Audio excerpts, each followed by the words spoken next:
it is not the first time that Australian treatment of refugees get a global attention. And if we look at the history of this policy, look at the past 7 or 8 years, on February 2014, during the riot and when Reza Barati was killed, we got a global attention. And after that, on January 2015, during the hunger strike, a big hunger strike on Manus Island, and then the agreement between Obama and Martin Turnbull, and later on when Donald Trump put a historical comment against that agreement, and during the siege on November 2017, and also there are many stories about sexual abuse, sexual assault, self-harm, suicide, and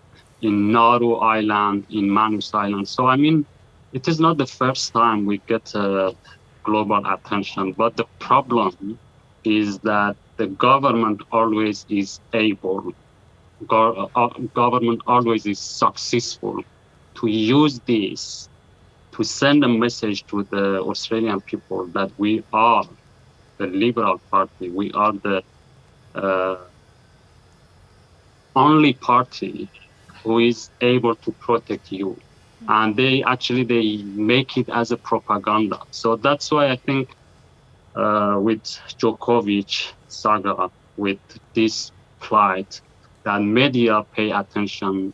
I think Australian government is just use it as a propaganda. And we see that, many people believe in that. And unfortunately, the media and people look away of refugees. So that was the main point in the article. Another thing is about courts, that the refugees are unprotected from law. They are out of law and in the same time victim of law. And how the immigration minister has unlimited power.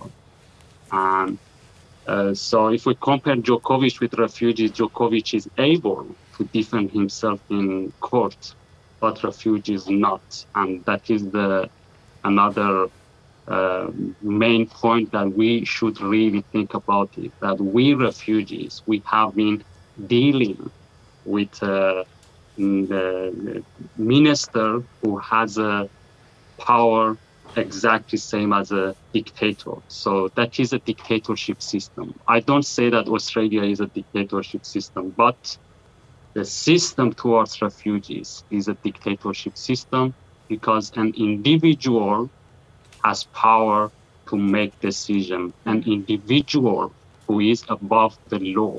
That is the main point. So as you've just outlined, there is a contrast between the case of Novak Djokovic and that of the refugees, for example, that were held alongside him in that Park Hotel in Melbourne at the same time. In the article that you wrote for the Washington Post, you said that that arbitrary and ongoing detention of people, including children, indefinitely is tolerated and normalised in Australia. Why, Behrouz, and how has that happened? What has contributed to that normalisation? I think, generally, I think in a large picture, that is related to history of colonialism in Australia and colonialism mentality in Australia, that keeping people in indefinite detention for 9 years, is tolerated. And when they put Djokovic there, actually that shaken the country. Everyone reacted to that.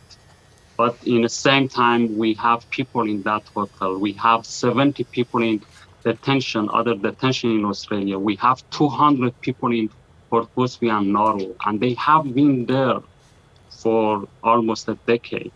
And we should beg Djokovic, civil society in Australia should beg Djokovic to speak out, and I think that proves that unfortunately that is keeping people in indefinite detention is normalized in Australia. And I think that is a reality. We should accept that and just fight against this, try to, sometimes people say make people aware. I don't think that people of Australia are not aware of this. People are aware of this, but they don't react. And I know that a big part of the society is really struggling against this system.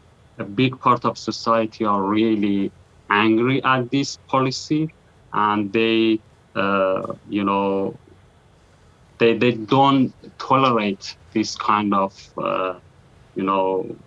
torture and treatment of refugees. But the reality is, if we look at the Labour Party, they has been in a defensive position again. Why? Because they are worried that the voters and people don't support them. So that shows that a big part of Australia's society tolerate this, and keeping people in indefinite detention is normalized in Australia. That is a reality, and sadly, that is a reality. Behrouz, just finally, the spotlight is now on this issue and has been for the last couple of weeks. But if we look at the times in the past that the spotlight has been on the immigration system in Australia, it's likely that that spotlight will fade.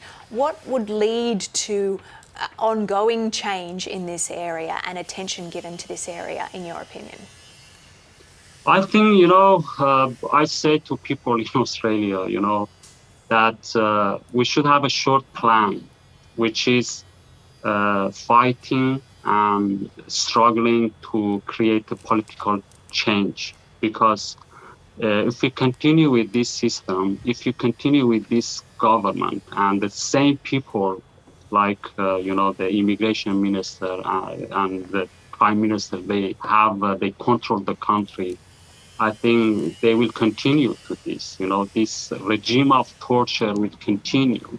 And that is, I think, that should be a priority. Just we should fight.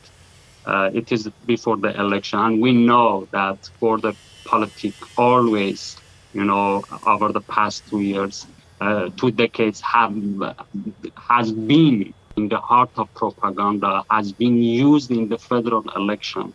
And if we look at the history of federal election in Australia, we see that, 19 July policy on 2013 was announced by Labour Party just 2-3 months before the election, and always has been used in the election, So we should really fight for now, just to put pressure on the government, and also in the same time fight and struggle to change, create a political change for now. But even if the refugees, all of them released from the detention, the system exists, the policy exists, and this mentality exists. That is a huge problem, which just depends to civil society, how to fight to create change, fundamental change. The problem is with values in Australia. That why, again, I should say, why keeping an innocent person, a kid, in indefinite detention for almost a decade is normal in that country, in your country.